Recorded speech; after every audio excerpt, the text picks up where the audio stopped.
Welcome to Tuesday Night Live with the House Heroes, or in this case, one of the House Heroes.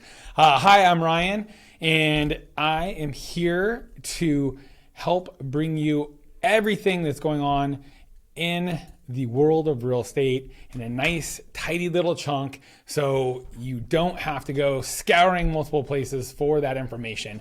Really, our goal is to educate and empower you as a homeowner, you as a potential home buyer, you as an investor, so that you feel comfortable in what's going on with the housing market so that you can act accordingly. So if you've got goals of becoming a homeowner this year, you've definitely come to the right space, and you definitely want to go and make sure that you are liking, following, and subscribing to us here, as well as on YouTube, where we bring you the real estate daily. So whatever news is happening in any given day in real estate, we're bringing it to you live on our YouTube channel. Actually not live, but recorded on our YouTube channel daily, Monday through Friday, and then normally a little bit of an opinion piece on Saturday. So definitely make sure you're liking and subscribing. If you have questions, I'm interactive. My goal is to answer any questions you have. So if you are watching this at a later date, feel free to go ahead and comment, or better yet, just message us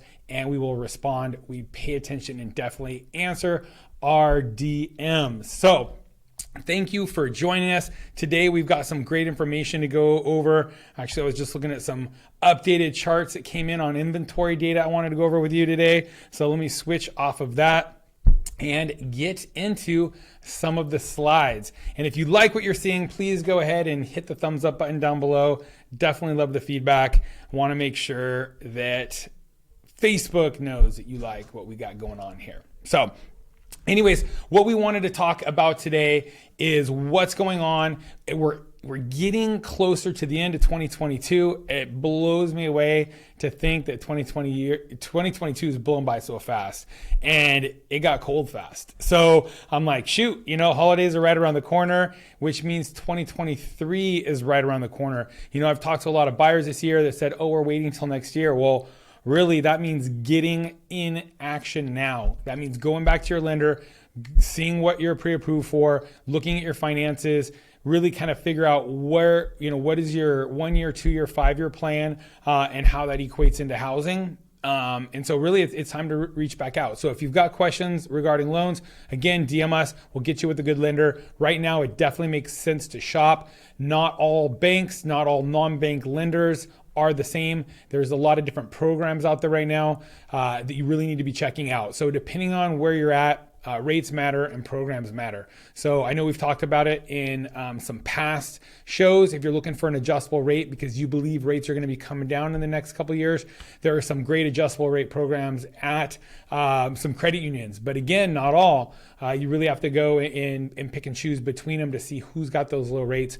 And then the banks and non-bank lenders out there, the brokers, they've got some great programs on FHA, VA, and 30-year fixed rates amongst them. So again, you gotta make sure you're talking to a couple and shopping and making sure you're getting put into the right loan program for you based on what your risk level is, right? Some people just got to have that 30-year fix. They just want to know, hey, this is my payment. It's not going to be going up.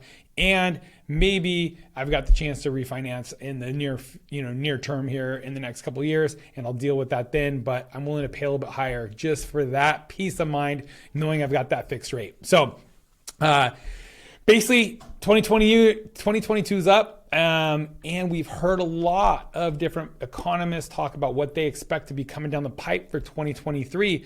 So now that we're getting closer, who's changed their tune, right? So we've seen a lot of big economists come and where they originally said they thought interest rates were going to be and where they originally thought prices were going to be, they have tweaked those numbers. So we want to make sure we're notifying you of all of the most up-to-date numbers as it pertains to housing and your payment and your potential home pricing. So basically, as we know, rates have gone up on a pretty much straight trajectory from January through November. There were some big drops along the way. January, we saw some big drop off, which was very nice because I love this graph actually. If you can follow here with my mouse, we saw some big upswings here into May. Really April was a time where we saw the peak of the market everywhere as far as the highest prices.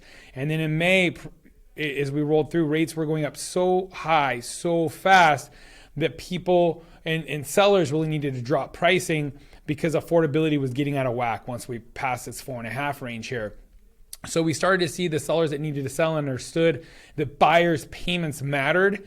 They started dropping prices. And then what happened is we had little tick in rates down, and then rates shot way back up to this 5.5 range here. And really, I'd say at this time, rates actually crossed over for most people to about 6.25 right here in June, in June, right? And so really, I remember having a lot of conversations with our sellers. Hey, you really need to be dropping price to be attractive because people's payments had really gotten close to doubling. So from the 3% to the 6.5%, their payment, how about this? What they could afford for every percentage point they went up, they could afford about 10% less. And so we had these hard conversations with sellers. You really need to be dropping. And what happened is the sellers that priced right and adjusted their prices to affordability for buyers, when rates dip back down here in July and that first week of August, all of this just cleared out inventory. So anybody who is priced anywhere close to being a reasonable price as a seller, this cleared out a ton of inventory. So definitely look at that spot there in the chart, because that was a sweet spot. Right between 5 and 5.5, where things are priced right now, it would clear out pretty much all of the inventory that's on the market. And we'll talk about inventory here in a little bit. So rates now have gone up. They passed 7%, and they were in that 7.25 range for most people. And this is basically looking at, I think it's Freddie Mac's 30-year fixed here that this chart is going off of. Oh yeah, Freddie Mac 30-year fixed rate. And then last week we had that lower than expected CPI number, right? The consumer price index. It came out, and all of a sudden markets rallied. The 10-year treasury had dropped a bit, and the mortgage rates dropped a lot as well. So I know I talked to a lender today. He was quoting most people in this 30-year fixed range with good credit, 20% down, around 6.5 to 6.65. So it was a substantial drop. For some people, it was a 3/4 point. So between 1/2 of a percentage point to 3/4% drop for a lot of buyers out there. So a lot of lucky buyers were able to drop. If they hadn't locked, they locked. If they had locked, some of them were able to do a float down because the rates dropped so substantially. So they're really in a good spot. And so with those mortgage rates rising, it still has been, tough on affordability, but this last little reprieve has been very nice. Unfortunately, it doesn't look like the Fed is going to allow us to keep this nice rate drop. So what happens is Fed Governor Waller came back and got mad. He announced this week that he, and actually the Fed as a whole, will not tolerate lower mortgage rates. So whenever they see these rates go lower, they're going to try and combat them on their end. So they said that the market got way out in front of itself because there was one data point, this lower than expected CPI that came in, which was a good sign, saying, hey, look, the lower CPI than expected means that inflation was actually lower than they had expected in that 1 month reading. And so this month over last month, and this month over a year prior, right? And so a lot of people had expected it to be very high, and they made trades on Wall Street, futures, commodities, all kinds of stuff, right? Mortgage bonds, things like that. And so they had to flip and cover their bad bets. And so really it helped everything run faster in the other direction, which meant lower rates for you as a consumer on your mortgage. But they said, hey, look, the market got way out in front of itself, and we will absolutely make sure that we're doing everything we can to keep mortgage interest rates high for the near term future, right?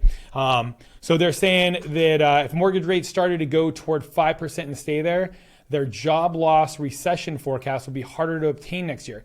And the Fed has come out, and I'm sure you've heard it on our Real Estate Daily on multiple sites. The Fed, they've got dual mandate, but they're really looking at some data points. And the data points they're looking at right now is they want to see job losses, because they feel if there's less jobs, people will have less money, and then people will buy less. Right? If they aren't making as much as their job, same thing, they won't feel as comfortable to be paying so much for things, because inflation has got out of hand. So you can do one of two things when inflation's going high. You can either add more supply to crush prices, or you can reduce demand. And the Fed wants to go out and attack the demand side to bring inflation back in whack. Well, to do that, they want to make sure that a lot of people lose their jobs. And I think it's like they want 336,000 roughly jobless claim report. And that's where they're going to start to feel that things have gotten to the point where it's calmed down and we don't have this excess, money just being thrown around. So they're not trying to solve the supply side. They're absolutely trying to control the demand side. And so if they see mortgage rates start to go towards 5% and stay there, it's going to make that harder for them, because it's going to keep the economy churning. Real estate's going to be humming along, and real estate employs a lot of people, from construction to all the different jobs that go along with it at Home Depot and all that stuff, right? So they're saying, hey, that one data point, we got one good data point, and the market got way out in front of itself. So this last week's market rally in stocks and bonds was extreme, but they don't think that this is going to be an ongoing trend, and they absolutely expect to keep the mortgage rates high. And so they don't want to see it like they did back in July, where rates fell from that 6.25% to 5%, and the real estate market started to go on a tear again. So they definitely want to keep those rates high. So I've said that enough. I'm being a little redundant now. And so what does that matter? Well, as we know, a year ago, rates were at 3, right? And they've never doubled in a year. So this is really been an unprecedented time. And if this inflation stays high, we know that mortgage rates will stay high as well, because that's what the Fed's going to do.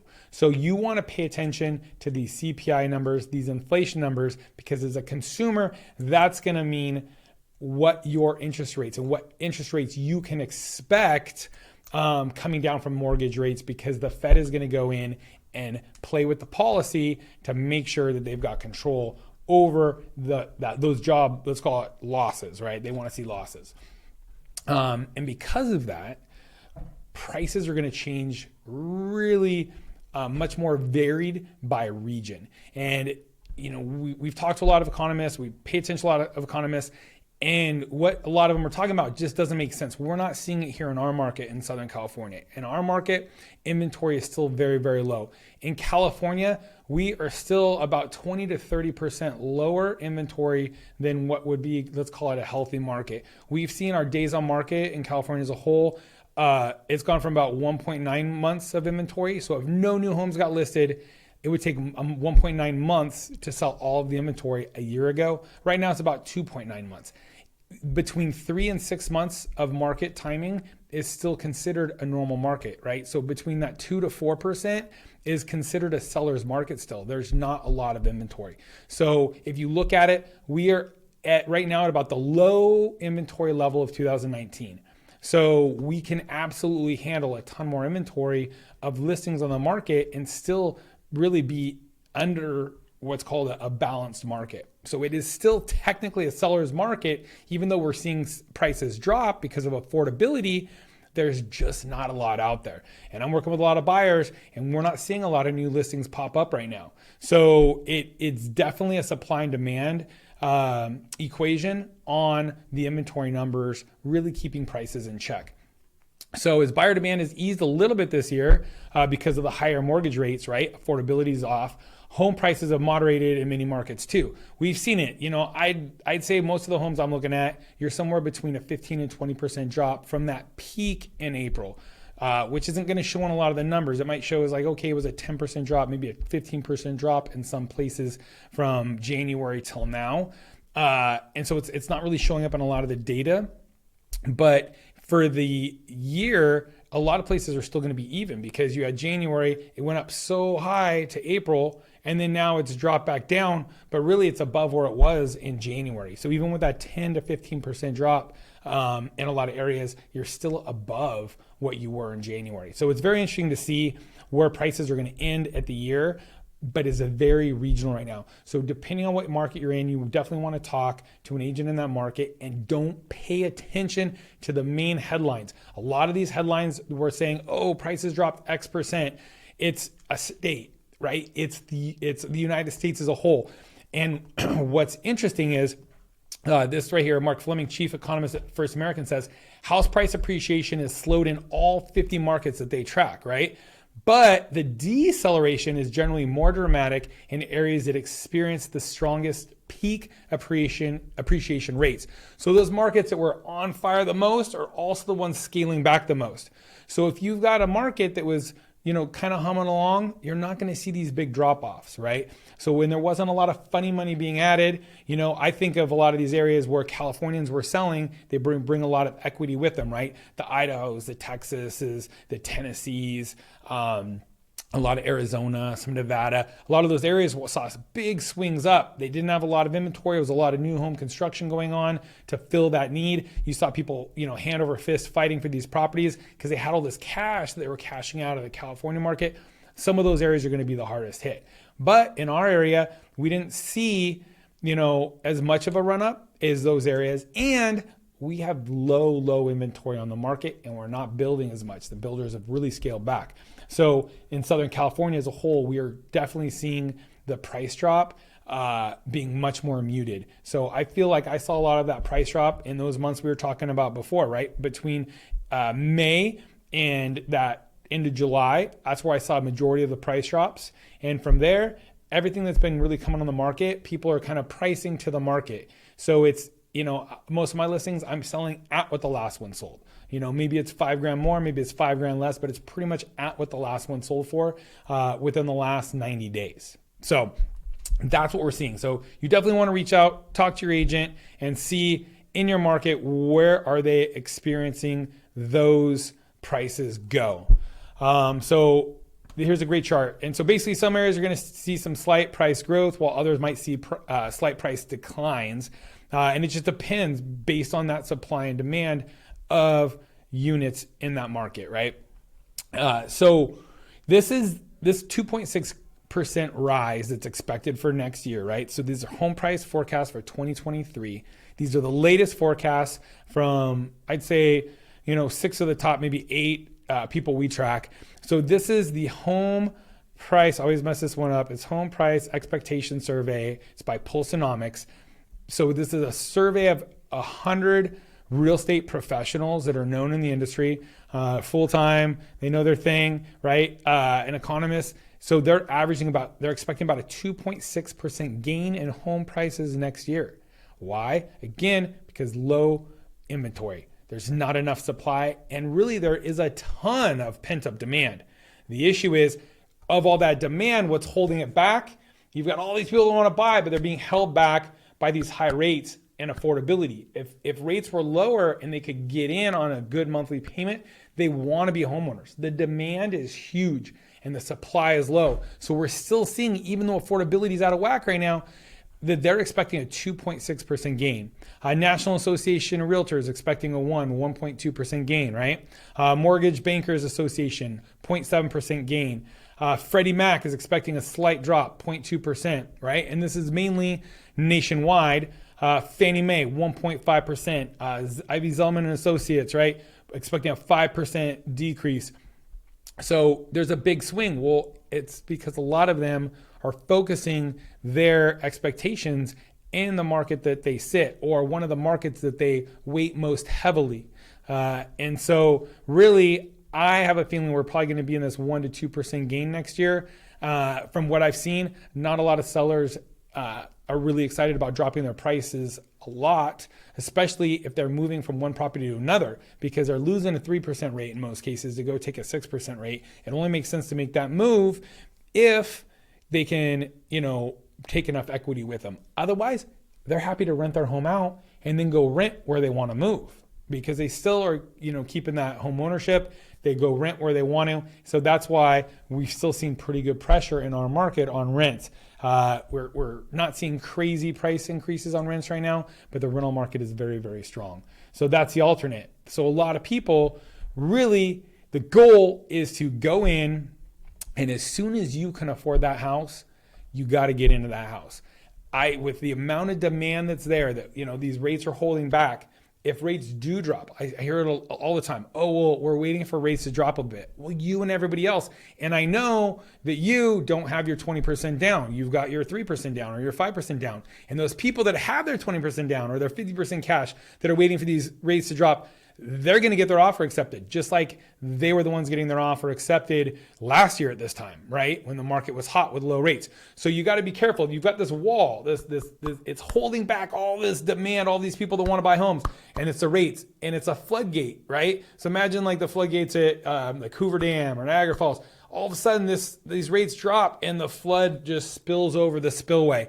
And that's what we're going to see happen. There's going to be a flood because this demand is here. It is real. There's a ton of demand. There's very little inventory. It's a low-lying valley down here. And this flood is going to come over when these rate spillway drops. It's going to come in and it's going to crush, that supply under there.